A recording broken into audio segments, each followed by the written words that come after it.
The night above the sea was deceptively calm, fooling even the most sinister spirits. But beneath the water, everything boiled with a terror unseen by anyone. This mission was not a simple rescue. We were searching for divers who vanished inside a cave that was no longer a cave, but gaping stone mouth ready to swallow anyone. The last thing found on the surface were streaks of blood fading with the waves, silent markers of the horror awaiting anyone daring to enter. I put on my gear, feeling the air tighten around me, as if the cave itself was testing my lungs, my hands shaking despite my attempt to remain calm in front of Harris and Leon. The entrance was a black void swallowing our lights. Each step inward made the stones press against my body, the water pressing on my chest as if testing my endurance. I slipped into the cold water, instincts urging me to turn back, but duty does not allow retreat. So I moved slowly into the first passage. Silt rose around my legs, reminding me I was in a world unlike any dive I had ever experienced. The silt moved as if alive, not a current, but something passing slowly beneath my feet. Then I felt a hidden hand brushing my back, spinning my light, but seeing nothing but trembling darkness. We approached the first chamber, wide but suffocating, walls covered in twisted grooves resembling claws, not old but very fresh. My heart pounded uncontrollably. Then the first knocks echoed, tap, tap, tap, as if someone rapped the stone beneath us. I aimed my light deeper, seeing only slight movements in the silt, like something crawling between shadows. Something moved in the silt. Then the helmet of one of the missing divers appeared, body twisted unnaturally. His eyes were pale, suit shredded with long, deep gashes, as if something had grabbed and dragged him. I reported to Harris via radio, his voice shaking for the first time. Then I slowly grasped the corpse to lift it. I felt something brush my back again, cold and long, crawling along my body. I turned but saw only darkness. The silt began to move more violently, not a current but something massive approaching. Leon's breathing behind me sped up. Then he screamed, muffled, vibrating to the water into my ribs. I swung my light to see him, but he floated motionless, half his mask broken, eyes clouded. Long scratches cut his chest and arms deeply, as if something had dragged and torn him while he sank. I tried swimming toward him, but Harris shouted, "Don't move!" Then his voice vanished as if swallowed by the cave. I was left alone with the corpse, something moving away from the light, massive, cold, unnaturally long. I dragged the diver's body, but another force suddenly yanked half my grip, pulling me downward. I kicked upward to reach the light, but the silt swirled around me like a black storm, seeing nothing but darkness. Each movement churned the water violently. The light beam reached the faint surface lights. We moved toward the surface. I screamed for fresh air. Every second felt like an hour of terror. Upon breaching the surface, Harris was gone, Leon a distant shadow. Corpses shredded, silt now red. Blood rose thick and furious in the air, everything silently screaming about the deadly cave. Every stone column became a warning. Every mark on the wall a story of death. Despite the mourning, the cave was sealed forever. The truth remained. Harris never emerged. No body, no trace. He left nothing behind, while I knew what had disappeared and what the cave hid. Since that night, whenever I see a deep gouge, I do not advance a step, declaring the situation a total loss. I moved further into the maze, each movement pressing the stone against my body, the water growing colder and heavier, as if the cave itself was breathing and holding our breaths. Leon followed, adjusting his weight and gear, but tension was clear in every tremor of his body, my heart quivering with every step into the unknown. Our lights barely illuminated the walls, every dark corner hiding something unnameable, every creak or crack sending chills down my spine. The constant pull of silt on my fins made every step harder, as if the floor itself tried to swallow us. I moved slowly, following the guideline, the only rope between life and death. We reached a narrow bend, barely able to move my arms, the pressure on my chest making each breath difficult. Every bubble from my mouth disappearing into the black water. I felt something move beside me, a cold hand sliding along our helmets. I saw neither Leon nor Harris. Panic creeping in, but I forced myself to control my breathing. We entered a small chamber, the light revealing fresh grooves in the limestone. Strong marks unlike any random scratches or diver equipment marks. I approached the lines, feeling cold on my fingers. Then faint knocks began repeating, as if someone tapped the stone methodically, not a natural water sound. Darkness grew denser. Every move stirred the silt, sounds of water reflecting frightening shapes, as if the cave itself tried to maneuver us toward a hidden trap. I could not contain myself when I saw the first missing diver, twisted and wedged in a crevice. Pale eyes, suit shredded, every scratch telling a story of the terror he endured. I used the radio to inform Harris, my voice muffled by pressure and water. He gave instructions calmly, steadily, as if he knew exactly what was happening. I began pulling the body slowly, every move calculated to avoid stirring the silt, but a strange feeling of pressure around me made me sense something was closely watching us. The silt moved, the water churned. Suddenly something yanked my grip with unnatural strength. I turned and saw nothing but pitch darkness. The first survivor's voice vibrated through the water, a muffled scream, yet he clung to the guideline, holding on to life, his violent movements churning the water terrifyingly. I dragged him along with my light, seeing only his writhing limbs, bubbles erupting from his mouth. Every breath a fight against death, body limp and heavy in my hands. This was no ordinary rescue, but a battle for survival. Every second counted. One wrong move could be the last. I felt something moving away from the light. A strange, smooth, pale shape moving swiftly through the rocks and silt. Not a fish, not a diver. Something else. The survivor resisted, but weakly, his struggle sending silt into thick clouds, each movement adding difficulty. We headed toward a narrow passage. Every second felt like an hour, fear rising with every strike, each bubble from our mouths rising swiftly. I noticed a faint flash afar, Leon, entering after me, ready to assist with the corpse while Harris remained at the entrance. The survivor followed my gestures, every move precise. No room for error, water, and darkness enclosing us completely. The strikes drew closer, something moving in the silt, strange and horrifying, a massive body crawling rapidly. Yet we did not stop.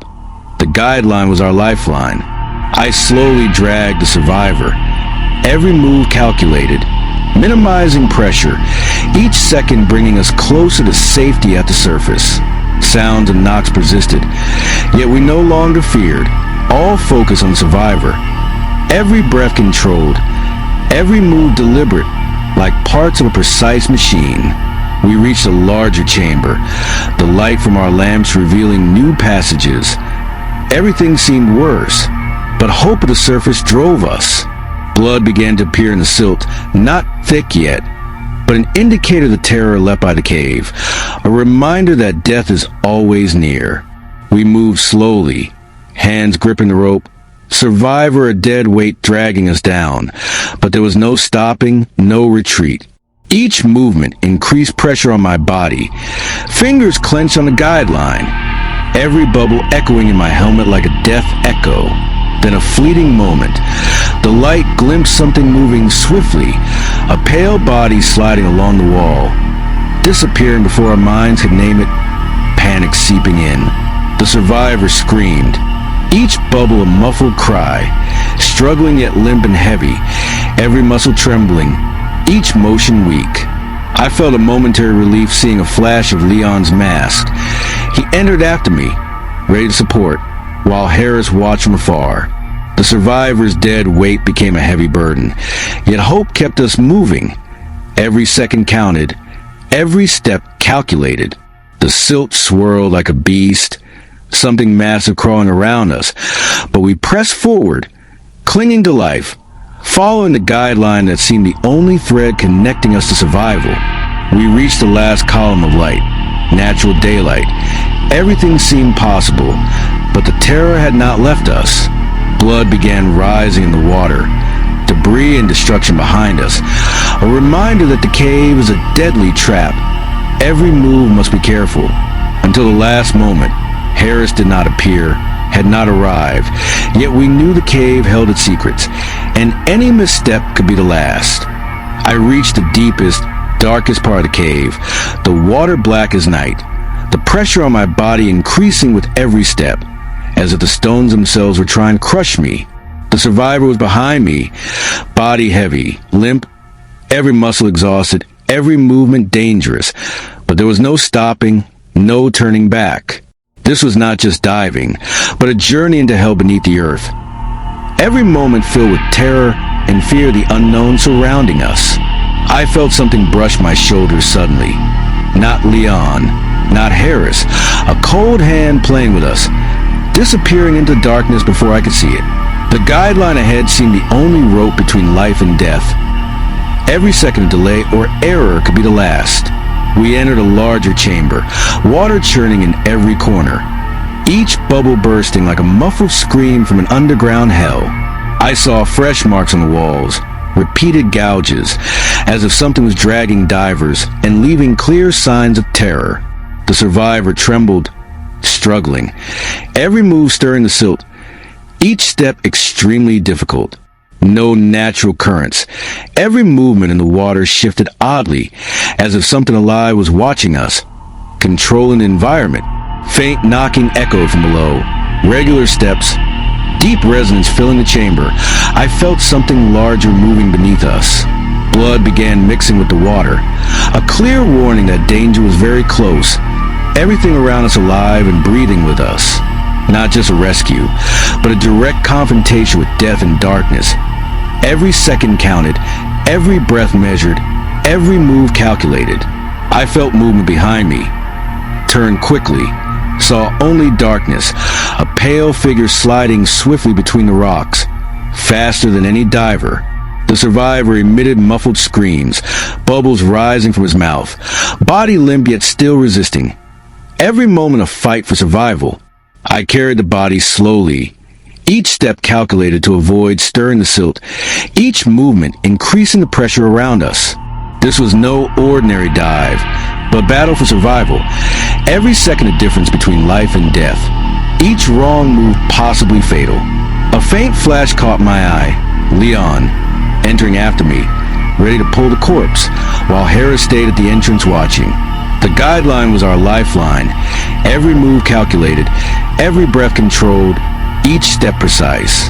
I felt something move in the silt, a massive body crawling swiftly, yet we pressed on, clinging to life with all our strength. We reached a faint column of light, natural daylight. Everything seemed possible, yet terror had not left us. Blood began filling the water. Debris behind us, a reminder that the cave was a deadly trap. Everything here could kill. The survivor became a heavy burden. Yet hope of survival drove us forward, each second expensive, every step precise. I felt something slide rapidly along the wall, a strange pale body moving faster than any diver, something inexplicable. The survivor tried to resist but was weak, every move sending silt into thick whirlpools, every second determining our fate. We moved toward the passage, each step like warfare, every breath controlled, every move precise, as if we were human machines. I saw a faint flash again. Leon, ready to assist. Everything calculated, each step measured, every breath calculated. The survivor was a dead weight in my hands, yet hope kept us moving. Each second costly, every step meticulous.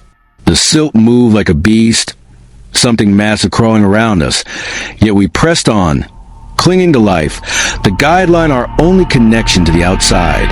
We reached the final column of light, natural daylight. Everything seemed possible, yet terror had not left us. Blood rose in the water, debris behind. constant reminder the cave was a deadly trap. Each misstep could be the last. Until the final moment, Harris did not appear, yet he remained deep within the cave, knowing its secrets, and we knew he might never emerge.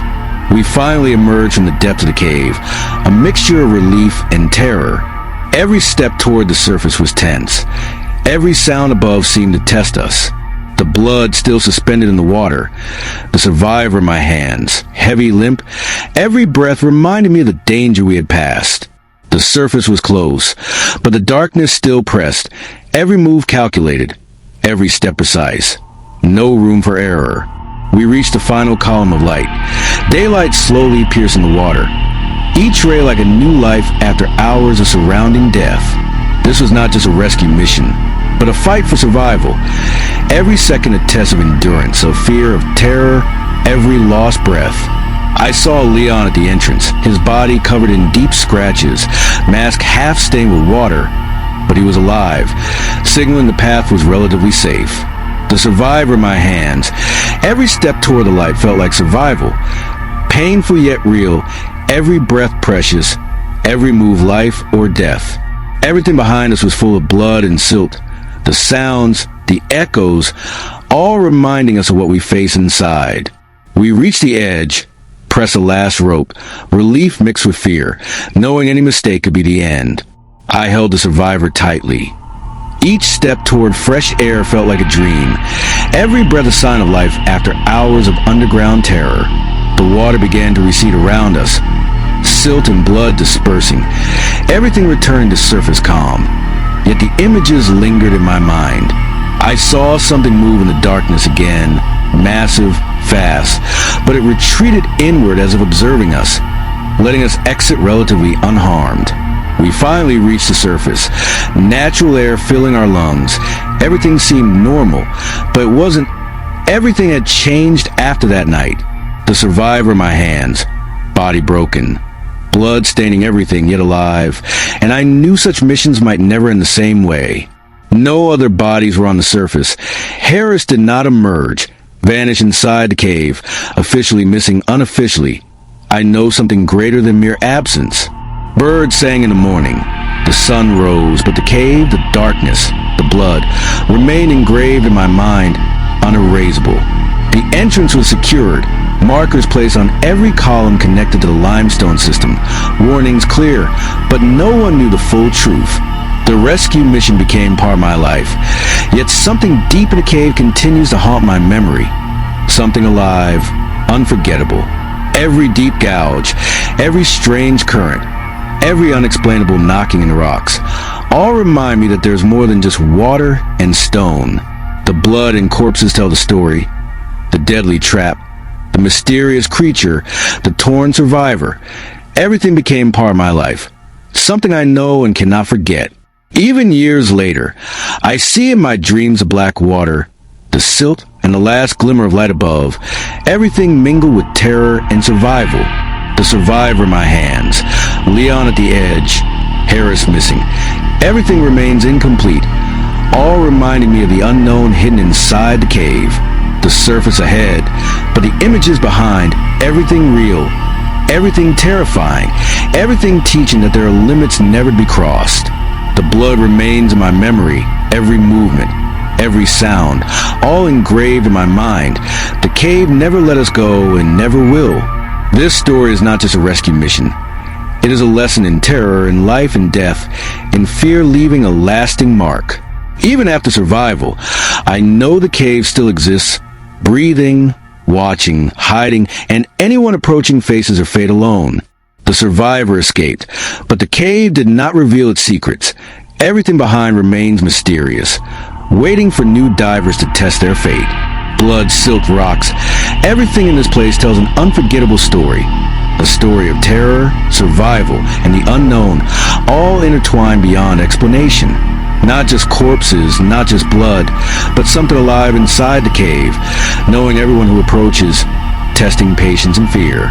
The surface ahead, natural air, life outside the cave, yet everything inside remained beneath the earth, in black water, silt, and blood.